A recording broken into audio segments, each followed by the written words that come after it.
Hello दोस्तों, welcome in JBL। यहाँ regularly battle through the heavens के एपिसोड के नोवेल एक्सप्लेनेशन की वीडियो यह चैनल पर अपलोड होंगी।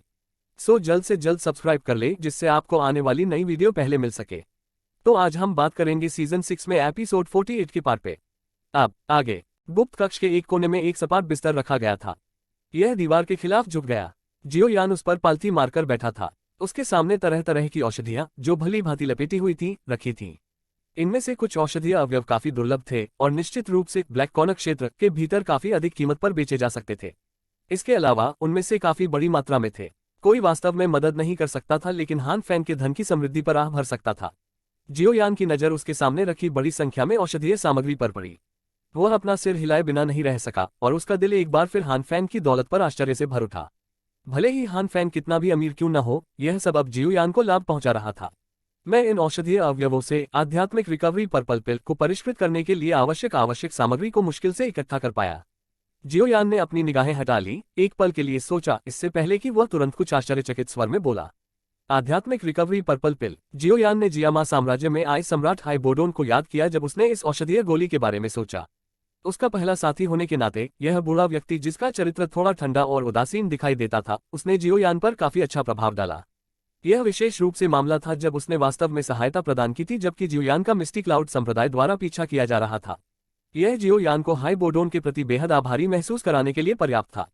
जियो यान के लिए अब हाइबोडोन को याद करना स्वाभाविक ही था, क्योंकि उसने वास्तव में देखा कि उसके पास औषधीय अवयवों का एक सेट था जिससे वह आध्यात्मिक रिकवरी पर्पल पिल को परिष्कृत कर सकता था। चूंकि इसमें पर्याप्त मात्रा में औषधीय तत्व है, मैं पहले उस बूढ़े साथी को शुद्ध करने में मदद करूंगा।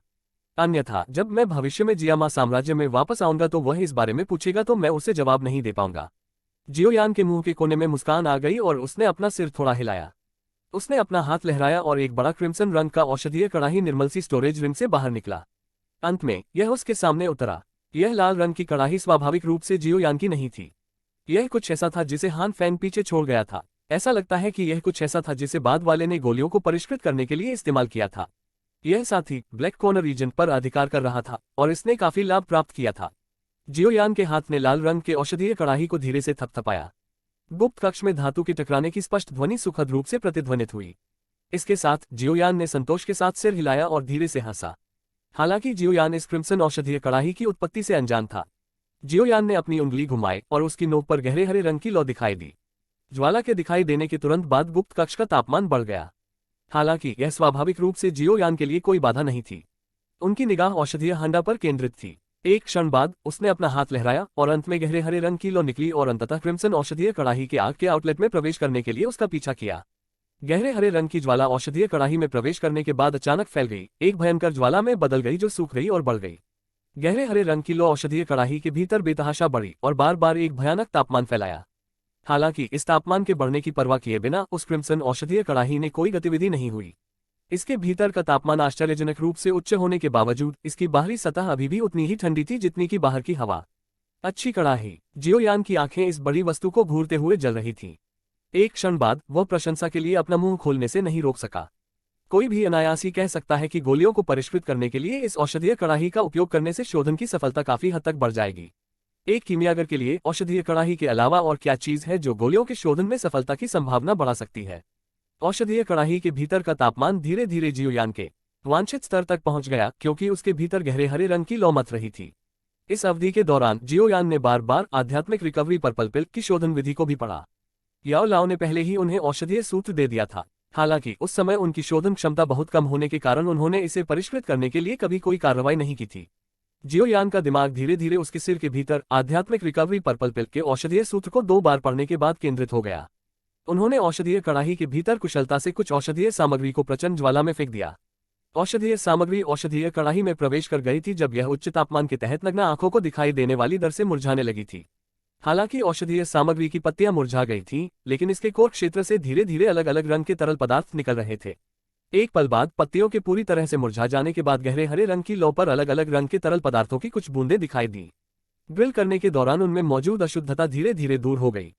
जियो यान ने अपना सिर थोड़ा हिलाया और उसने औषधीय तरल को देखा, जो गहरे हरे रंग की लौ की ग्रिलिंग के तहत धीरे धीरे शुद्ध होता जा रहा था। एक के बाद एक औषधीय सामग्री औषधीय कड़ाही में गिरती गई। कड़ाही के भीतर लटकाए जाने पर वे पल भर में पाउडर या तरल में बदल गए। समय के प्रवाह के साथ कोई भी देख सकता था कि औषधीय कड़ाही के भीतर निलंबित विभिन्न औषधीय तरल पदार्थ और पाउडर बढ़ गए थे। इन औषधीय द्रव्यों का शोधन करने से व्यक्ति की आध्यात्मिक शक्ति अत्यधिक क्षीण हो जाती है। जियोयान के वर्ग के लोगों में यह संभावना थी कि केवल जियोयान ही इतनी बड़ी मात्रा में खर्च करने में सक्षम था। कोई और होता तो मुमकिन था कि ऐसा आदमी इस तरह खिलवाड़ करने की हिम्मत न करता। जियोयान की आंखें औषधीय कड़ाही के भीतर निलंबित विभिन्न औषधीय तरल पदार्थ और पाउडर को गौर से देख रही थीं। एक क्षण बाद जियोयान द्वारा अंतिम औषधीय घटक को अंत में औषधीय कड़ाही में फेंक दिया गया। औषधीय कड़ाही में अंतिम औषधीय घटक डालने के बाद जियोयान का दिमाग भी धीरे धीरे गंभीर हो गया। अतीत में जियोयान को स्वाभाविक रूप से इन औषधीय सामग्रियों के शोधन को कई चरणों में विभाजित करने की आवश्यकता थी। हालांकि वह वर्तमान में उन सभी को एक ही बार में औषधीय कड़ाही में फेंकने में सक्षम था और इन औषधीय सामग्रियों में से प्रत्येक को परिष्कृत करने के लिए अलग अलग ज्वाला तीव्रता बनाए रखने में भी सक्षम था। इस तरह की उपलब्धि कुछ ऐसी थी जिसकी तुलना अतीत से नहीं की जा सकती थी। जियोयान की आध्यात्मिक शक्ति औषधीय कड़ाही में आ गई। इस तरह के उच्च तापमान वाले वातावरण ने उनकी आध्यात्मिक शक्ति में बाधा नहीं डाली। इसके बजाय उस गर्म भावना ने उसकी आध्यात्मिक शक्ति को पानी में प्रवेश करने वाली मछली की तरह आराम महसूस कराया। औषधीय कड़ाही के भीतर जो औषधीय तरल पदार्थ निलंबित थे उन्हें पूरी तरह से जियोयान द्वारा नियंत्रित किया गया था जब उसकी आध्यात्मिक शक्ति उसमें आ गई थी। एक क्षण बाद जियोयान ने एक सांस छोड़ी और उसके हाथ की सील अचानक बदल गई। ऐसा प्रतीत होता है कि उसके हाथ की सील बदलने के बाद औषधीय कड़ाही के भीतर मूल रूप से गर्म गहरे हरे रंग की लौ में एक उत्प्रेरक जोड़ा गया था। एक अत्यंत भयावह तापमान अचानक भड़क उठा। इस भयावह तापमान में वे औषधीय तरल तेजी से वाष्पित होने लगे। तरल पदार्थों के भीतर मौजूद अशुद्धियों को पूरी तरह से परिष्कृत किया गया था और औषधीय तरल पदार्थों के वाष्पीकरण के बाद हटा दिया गया था। तुरंत औषधीय कड़ाही के भीतर दर्जनों अलग अलग रंग के औषधीय तरल पदार्थ और औषधीय चूर्ण किसी चीज से खींचे जाने लगे और तेजी से एक साथ विलीन हो गए। वे आखिरकार बेतहाशा घूमने लगे। मुट्ठी के आकार का जमा हुआ तरल धीरे धीरे सिकुड़ गया क्योंकि यह आसपास के गहरे हरे रंग की लौ के उच्च तापमान से जल गया था। 2 से 3 घंटे बीत जाने के बाद मुट्ठी के आकार का जमा हुआ औषधीय तरल अब केवल एक अंगूठे के आकार का था। इसका घुमाव धीरे धीरे धीमा होने लगा और कोई स्पष्ट रूप से देख सकता था कि भ्रूण की औषधीय गोली का आकार धीरे धीरे दिखाई देने लगा है। जियोयान ने राहत की सांस ली जब उसने भ्रूण के औषधीय गोली के आकार को देखा। हालांकि स्पिरिचुअल रिकवरी पर्पल पिल एक टियर 6 औषधीय गोली थी, लेकिन इसे परिष्कृत करने के लिए आवश्यकताएं बहुत अधिक नहीं थीं। इस औषधीय गोली का प्रभाव बहुत ही अनोखा था। बहुत कम लोगों को इसकी आवश्यकता थी। अधिकांश लोगों के लिए इसे प्राप्त करना बेकार था। यदि कोई इसके मूल्य पर चर्चा करे तो एक आध्यात्मिक रिकवरी पर्पल पिल की तुलना डू स्पिरिट पिल से भी नहीं की जा सकती। गहरे हरे रंग की लौ का तापमान धीरे धीरे कम हो गया था। धीरे धीरे घटते तापमान ने औषधीय गोली को परिष्कृत करने का अंतिम चरण धीरे धीरे पूरा किया, एक गोली बनाना। तापमान के धीरे धीरे कम होने के साथ बैंगनी रंग की भ्रूण औषधीय गोली का बाहरी रूप भी गोल गया। इसके अलावा इसने एक समृद्ध चमक प्राप्त की। लगभग 1 घंटे बाद औषधीय कड़ाही से अचानक एक असामान्य औषधीय सुगंध और एक ऊर्जा तरंग निकली। तभी जियोयान ने धीरे से अपनी आंखें खोली। उन्होंने तुरंत यह देखकर कुछ आश्चर्य महसूस किया कि बैंगनी रंग की औषधीय गोली से उठने वाली ऊर्जा की लहरें और बैंगनी रंग की सुगंध सभी क्रिम्सन औषधीय कड़ाही के भीतर समाहित थीं। काफी धक्का मुक्की के बाद भी वे बच नहीं सके। यह औषधीय कड़ाही वास्तव में उस अप्राकृतिक घटना को छिपाने में भी सक्षम है जो टियर 6 औषधीय गोली बनने पर दिखाई देती है। जियोयान हैरान था क्योंकि उसने औषधीय कड़ाही के प्रभाव को देखा। वह एक विस्मयादिबोधक कहने का विरोध नहीं कर सका। काफी समय बाद उसने अपने दिल के आश्चर्य को वापस ले लिया। उसके हाथ की एक लहर के साथ औषधीय कड़ाही का ढक्कन अपने आप खुल गया और एक बैंगनी रंग की औषधीय गोली, जिसमें सुगंध की एक फुहार थी, अंत में जियोयान के हाथ से पकड़े जाने से पहले कड़ाही से उड़ गई। इसके बाद उन्होंने इसे पहले से तैयार की गई औषधीय बोतल में भर लिया। जियोयान ने मणि जैसी चमक वाली बैंगनी रंग की औषधीय गोली का अध्ययन करते हुए धीरे से हंसा। केवल अब वह वास्तव में उस इनाम को पूरा करने में सक्षम था जिसका वादा उसने उस समय हाई बोर्डोन से किया था। हालांकि आध्यात्मिक रिकवरी पर्पल पिल को सफलतापूर्वक परिष्कृत करने में सक्षम होने के कारण जियोयान पहले ही काफी खुश था। ऐसा इसलिए था क्योंकि टियर 6 औषधीय गोली को परिष्कृत करने में सक्षम होने का मतलब था कि उसके पास पहले से ही टियर 6 कीमियागर की क्षमता थी। इसके बावजूद कि स्पिरिचुअल रिकवरी पर्पल पिल एक थी जिसे टियर 6 औषधीय गोलियों में सबसे कम स्थान दिया गया था। जियोयान ने इस खुशी को अपने दिल में दबा लिया और उसकी नजर एक बार फिर उन अन्य औषधीय सामग्रियों पर पड़ी जो उसके सामने रखी हुई थी। उसने एक कड़वी हंसी छोड़ी। ऐसा लग रहा था कि इसके बाद उन्हें लंबे समय तक इस औषधीय कड़ाही के साथ रहने की जरूरत पड़ेगी। जियोयान द्वारा एक के बाद एक तैयार औषधीय गोली उत्पाद जियोली के हाथ में बार बार पहुंचाए गए। गोलियों के इतने समृद्ध स्रोत पर खुशी महसूस करने के अलावा जियोली ने एक एक करके औषधीय गोलियां बेचना भी बंद कर दिया। 2-3 साल तक ब्लैक कॉर्नर रीजन में उलझे रहने के बाद उन्हें स्पष्ट रूप से पता था कि औषधीय गोलियों के लिए सबसे बड़ा मूल्य प्राप्त करने का सबसे अच्छा तरीका उनकी नीलामी करना था। वर्तमान में फैंग सिटी पहले से ही जियोगेट के हाथों में पूरी तरह से नियंत्रित थी। उनकी ताकत को देखते हुए यह पहले से ही एक प्रतिष्ठित नीलामी का प्रबंधन करने के लिए पर्याप्त था जो पूरी तरह से औषधीय गोलियों की बिक्री पर केंद्रित थी। इसलिए जियोली ने आखिरकार कुछ दिनों की तैयारी के बाद विभिन्न चैनलों के माध्यम से नीलामी की सूचना भेजी। ब्लैक कॉर्नर रीजन के भीतर विभिन्न बड़ी और छोटी नीलामियां अक्सर दिखाई देंगी। हालांकि केवल औषधीय गोलियों की बिक्री पर केंद्रित नीलामी काफी दुर्लभ थी। इसके अलावा जियोली ने स्वाभाविक रूप से कुछ उच्च स्तरीय औषधीय गोलियों की खबर लीक कर दी थी, जिनकी नीलामी होने वाली थी जब उन्होंने नीलामी की खबर फैलाई। इसलिए फैन सिटी की नीलामी ने 2 से 3 दिनों के भीतर पर्याप्त ध्यान आकर्षित किया। बेशक ब्लैक कॉर्नर रीजन जैसी जगह के भीतर नीलामी आयोजित करते समय सबसे महत्वपूर्ण बात एक बहुत बड़ी ताकत थी। अन्यथा नीलामी शुरू होने पर कुछ लोग जिनके लालच ने उनके तर्क को ढक लिया था, वे कुछ बेहद पागल हरकत कर सकते हैं। एक उदाहरण नीलामी की जाने वाली वस्तु को छीनना था। बाहर की दुनिया में ऐसी बात कुछ चौंकाने वाली हो सकती है। हालांकि यह ब्लैक कॉर्नर क्षेत्र के भीतर ही बहुत आम था, जहां लोगों ने इसे कई बार देखा था। हालांकि डार्क स्काई संप्रदाय के बाद इस तरह का उपहास पूरी तरह से गायब हो गया और 2 अन्य बड़े गुटों ने सार्वजनिक रूप से यह घोषणा की कि फैन शहर का शासक जियोगेट था। 3 बड़े गुटों का संयोजन कुछ ऐसा था जिसे ब्लैक एलायंस भी वापस आसानी से भड़काने की हिम्मत नहीं करेगा। ब्लैक कॉर्नर रीजन के भीतर के लोग इस बात से बेहद वाकिफ थे कि 3 बड़े गुटों के नेताओं के पास किस तरह के चरित्र हैं। इसलिए ब्लैक कॉर्नर रीजन में फैले जियोगेट द्वारा औषधीय गोली की नीलामी की खबर आने पर सभी ने आज्ञाकारी रूप से अपना मुंह बंद कर लिया। किसी ने उपहास करने का साहस नहीं किया। इसके अलावा कुछ ही समय बाद अन्य गुटों ने भाग्यशाली महसूस किया कि वे 3 बड़े गुटों की घोषणा के बाद चुप रहे कि वे फैन शहर में व्यवस्था बनाए रखने में मदद करने के लिए सहायक भेजेंगे। यह जियोगेट वास्तव में एक भयानक ताकत को छुपाता हुआ प्रतीत होता था, जिससे 3 बड़े गुट डर गए थे। बेशक जियोगेट के प्रति अन्य गुटों के रवैये की परवाह किए बिना बहुत कम से कम ब्लैक कॉर्नर रीजन के आधे से अधिक लोगों को पता था कि जियोली के कार्यों के कारण फैन सिटी एक महान औषधीय गोली की नीलामी कर रहा था। जैसे ही नीलामी नजदीक आई, पूरे ब्लैक कॉर्नर क्षेत्र से लोगों की संख्या बढ़ने लगी। औषधीय गोलियों के लिए लगभग सभी की बड़ी रुचि थी। इसके अलावा इस तरह की औषधीय गोली की नीलामी पहली बार ब्लैक कॉर्नर रीजन में दिखाई दे रही थी, इसलिए इसने स्वाभाविक रूप से काफी संख्या में लोगों को आकर्षित किया। नीलामी से ठीक एक दिन पहले ही फैन सिटी में भीड़ भयावह संख्या में पहुंच गई थी। यह उस समय के चरम काल को भी पार कर गया जब ब्लैक एलायंस अभी भी आसपास था। इससे कोई भी यह देख सकता था कि जियोली का औषधीय गोलियों में विशेषज्ञता वाली नीलामी का विचार कितना सफल रहा। जियोली ने स्वाभाविक रूप से जियोयान को नीलामी आयोजित करने जैसे बड़े मामले की जानकारी दी थी। जियोयान भी स्पष्ट रूप से समझ गया था कि इस तरह की नीलामी के लिए एक निश्चित स्तर के विशेषज्ञ की आवश्यकता होगी, नहीं तो परेशानी जरूर सामने आएगी। इसलिए उन्होंने नीलामी शुरू होने से एक दिन पहले अपनी नीरस गोली को परिष्कृत करना बंद कर दिया था और चुपचाप रानी मेडुसा के साथ लंबे समय तक चर्चा की। तभी वह पूरी तरह निश्चिंत हुए। समय बीतता गया और अनगिनत लोगों की उम्मीदों के बीच औषधीय गोली की नीलामी आखिरकार शुरू हुई। जिस दिन यह खुला, काले कपड़े पहने कई आकृतियां, जिन्होंने अपने शरीर से एक समृद्ध खूनी सुगंध उत्सर्जित की, मूर्तियों की तरह नीलामी के मैदान के चारों ओर खड़ी हो गईं, जिससे सभी को अपने दिलों में दबाव और भय का एहसास हुआ। जियोयान ने एक ऊंचे मैदान से पानी की धार जैसे मानव प्रवाह को देखा, जहां वह नीचे विशाल नीलामी मैदान की संपूर्णता को देख सकता था और थोड़ा सिर हिलाया। तीसरे भाई, मैंने अपनी सारी कोशिशें खर्च कर दी हैं और आखिरकार तुम्हारी जरूरत की सभी औषधियां ढूंढकर मंगवा ली हैं। हालांकि माल प्राप्त करने के लिए इसके लिए काफी बड़ी राशि की आवश्यकता होती है।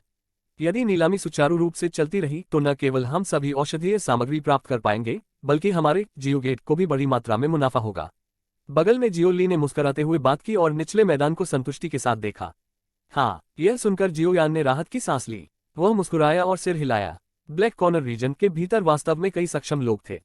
उन्होंने जिन औषधीय सामग्रियों का अनुरोध किया था वे ज्यादातर अपरंपरागत और दुर्लभ थीं। यह अप्रत्याशित था कि उन सभी को वास्तव में खरीदा जा सकता था। हालांकि आज कुछ परेशानी भी होगी। जियोली ने अचानक अपनी भौहें सिकुड़ी और फुसफुसाया। क्या समस्या? जियोयान ने अपनी भौहें उठाईं और अपनी अभिव्यक्ति या लहजे में बदलाव किए बिना पूछा। इस बार मैंने जो गतिविधि बनाई है वह बहुत बड़ी है और इसने ब्लैक कॉर्नर क्षेत्र से कई गुटों को आकर्षित किया है। इन गुटों में काफी संख्या में ऐसे लोग थे जो उस समय ब्लैक एलायंस के सदस्य थे। यह भी अफवाह है कि गोल्ड सिल्वर ब्रदर्स भी भाग लेंगे। जियोली ने बेबसी से कहा। आप डरते हैं कि वे परेशानी पैदा करेंगे? जियोयान मुस्कुराते हुए बोला। हाँ, वे बंदे कोई साधारण लोग नहीं हैं, खासकर गोल्ड सिल्वर ब्रदर्स। वे जियानान अकादमी से डर सकते हैं, लेकिन वे हमसे जरा भी नहीं डरते। जवाब देते हुए जियोली ने सिर हिलाया। आराम करो, यह केवल 2 पुराने साथी हैं जो नहीं मरेंगे। दूसरा भाई, आपको केवल यह सुनिश्चित करने की आवश्यकता है कि नीलामी अंत तक चलती रहे। बाकी सब मुझ पर छोड़ दो। यह ठीक है। जियोली ने यह सुनकर थोड़ा झिझकते हुए तुरंत सिर हिलाया। उन्हें जियोयान पर बहुत भरोसा था। यहाँ तक कि रानी मेडुसा जैसी अतुलनीय रूप से भयंकर महिला को भी उसके द्वारा दबा दिया गया था। इन लोगों की बात तो दूर।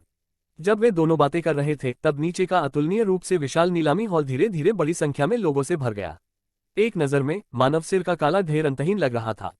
शोर गुलजार और कोस एक साथ विलीन हो गया। इसकी गति के रूप से ऐसा लग रहा था मानो यह छत को तोड़ना चाहता हो। ब्लैक कॉर्नर रीजन के भीतर उन प्रसिद्ध महत्वपूर्ण लोगों में से कुछ और कुछ गुटों के नेताओं को स्वाभाविक रूप से बेहद अच्छे विचारों के साथ नीलामी में सबसे आगे रहने की व्यवस्था की गई थी। इन गुटों के नेता कभी कभी आपस में कानाफूसी करते थे। उनकी निगाहें सभी दिशाओं में घूम रही थीं और उनके दिलों में संदेहास्पद विचार घूम रहे थे। काफी संख्या में महत्वपूर्ण लोग थे जो नीलामी मैदान के उत्तर पश्चिमी हिस्से में अग्रिम पंक्ति में जमा थे। जो दो लोग सामने थे वे आश्चर्यजनक रूप से गोल्ड सिल्वर ब्रदर्स थे, जिनसे जियोयान बेहद परिचित था। उन दोनों के पीछे ब्लैक कॉर्नर क्षेत्र के कुछ विशेषज्ञ थे जो ब्लैक कॉर्नर क्षेत्र में काफी प्रसिद्ध थे। इनमें से अधिकतर लोग तब ब्लैक एलायंस के सदस्य थे, इसलिए जब वे मिले तो स्वाभाविक रूप से एक साथ इकट्ठे हुए। इस समय ये लोग बार बार निजी बातचीत में लगे हुए थे, जबकि गोल्ड सिल्वर ब्रदर्स अपनी आंखें बंद करके आराम कर रहे थे। कोई नहीं जानता था कि वे अपने मन में क्या सोच रहे थे। बजना। नीलामी घर के भीतर शोर के बीच अचानक एक साफ आवाज सुनाई दी। इस घड़ियाल के बजने के बाद नीलामी घर के भीतर का शोर धीरे धीरे कम हो गया। सबकी निगाहें भी धीरे धीरे नीलामी के मंच पर जा टिकी। जियोली का फिगर धीरे धीरे बैकस्टेज से सबके सामने से निकल गया। अंत में वह बिना किसी डर के मंच पर खड़े हो गए और सभी दिशाओं में अपने हाथ जोड़कर खड़े हो गए। उनके ठंडे कठोर चेहरे पर एक मुस्कान प्रकट हुई जब उन्होंने स्पष्ट स्वर में कहा, मैं जियोली हूं, जो जियो गेट के मामलों का प्रबंधन करता है। आज हम पहली बार इस नीलामी का आयोजन कर रहे हैं। अगर हम किसी का अपमान करते हैं तो कृपया उदार बने। शांत जगह के भीतर सभी निगाहें जियोली के शरीर पर टिकी हुई थीं। हाल ही में ब्लैक कॉर्नर रीजन के भीतर सुर्खियां बटोरने वाला नया गुट होने के नाते कई लोग चुपचाप अनुमान लगा रहे थे कि कौन तीन बड़े गुटों को भी डराने की क्षमता रखता है। अब जब उन्होंने ये शब्द सुने तो वे सवाल कर रहे थे कि क्या वह जियो गेट का नेता है। निजी बातचीत शुरू होने से पहले एक पल के लिए मौन जारी रहा। नीलामी में हिस्सा लेने पहुंचे लोगों में विशेषज्ञों की कोई कमी नहीं थी, इसलिए स्वाभाविक रूप से ऐसे लोग थे जो जियोली की ताकत को एक नजर में पहचान सकते थे। वह डुवैन वर्ग में सबसे अच्छे थे। वह तीन बड़े गुटों को कैसे दबा सकता था। निजी बातचीत के बीच जिन गोल्ड सिल्वर ब्रदर्स की आंखें बंद थीं, उन्होंने भी धीरे धीरे खोल दी। जब उन्होंने मंच पर जियोली को देखा तो उनकी आंखों में उपहास प्रकट हो गया। उनमें से एक ने ठंडी हंसी में कहा, भाई, सच्चे नेता को खुद को प्रकट करने दो।